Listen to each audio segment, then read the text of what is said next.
नमस्कार, one India Hindi में आपका स्वागत है। मैं हूं Shivraj Singh.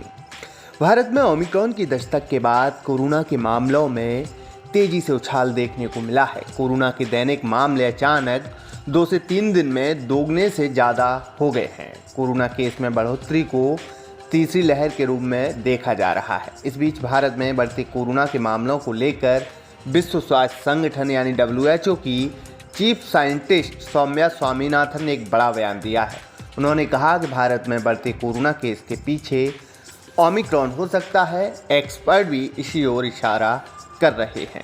News channel NDTV से बातचीत में सौम्या स्वामीनाथन ने 3 बातों पर ध्यान देने पर जोर दिया। उन्होंने कहा कि ओमिक्रॉन वेरिएंट से संबंधित 3 पहलू हैं जिनको ध्यान में रखना होगा।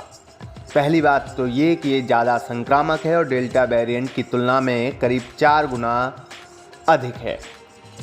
ऐसे में लोगों को ज़्यादा सावधानी रखनी होगी। यदि कोई संक्रमित दूसरे से मिलेगा, वैसे भी ये शादी पार्टी का टाइम है, ऐसी स्थिति में बीमारी फैलने का जोखिम सबसे ज़्यादा है।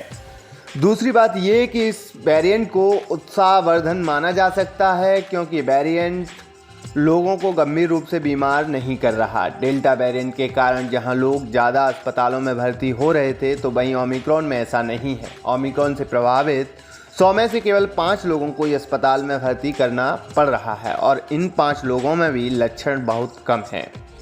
सौम्या ने आगे कहा कि तीसरी बात यह है कि इस वेरिएंट पर वैक्सीन का असर भी देखने को मिल रहा है। वैक्सीन लोगों को बीमार होने से बचा रही है, भले ये संक्रमित होने से नहीं बचाती। ऐसे में जिन्होंने वैक्सीन के डोज नहीं लिए, वे जल्द से जल्द वैक्सीन लगवाएं। उन्होंने कहा कि वैक्सीन के साथ हमें सोशल डिस्टेंसिंग और मास्क लगाना भी जरूरी होगा। ओमिक्रॉन के टेस्ट से जुड़े एक सवाल पर WHO की चीफ साइंटिस्ट ने कहा, जीनोम सीक्वेंसिंग का रिजल्ट आने में वक्त लगता है। जितने ज़्यादा टेस्ट किए जाएंगे उतने ही मामलों की संख्या बढ़ेगी। उन्होंने कहा कि हर केस की जीनोम सीक्वेंसिंग की ज़रूरत नहीं है। वायरस तो वही है और इसके प्रिवेंशन मेथड भी वही हैं। अब दवाएं भी तलाशी गई हैं, लेकिन इन्हें डॉक्टरों की सलाह पर ही लेना चाहिए। क्या भारत में तीसरी लहर की शुरुआत हो गई है? इसके जवाब में सौम्या ने कहा कि इस बारे में आने वाले कुछ दिनों में पता लगेगा, लेकिन अन्य देशों के ट्रेंड को देखें तो ऐसा कहा जा सकता है। हमें तीसरी लहर को लेकर तैयारी रखनी होगी। भारत में वैक्सीनेशन के सवाल पर उन्होंने कहा कि 50% आबादी को फुली वैक्सीनेट करना अच्छा टूल है। अलग अलग वैक्सीन बने, ये अच्छी बात है। ऐसे लोग जिनके संक्रमण की जद में आने की संभावना सबसे ज़्यादा है, उनका टीकाकरण किया जाना चाहिए। जल्द से जल्द सभी लोगों को दूसरा डोज देने और उम्र दराज लोगों को बूस्टर डोज देने पर भी ध्यान देने की ज़रूरत है।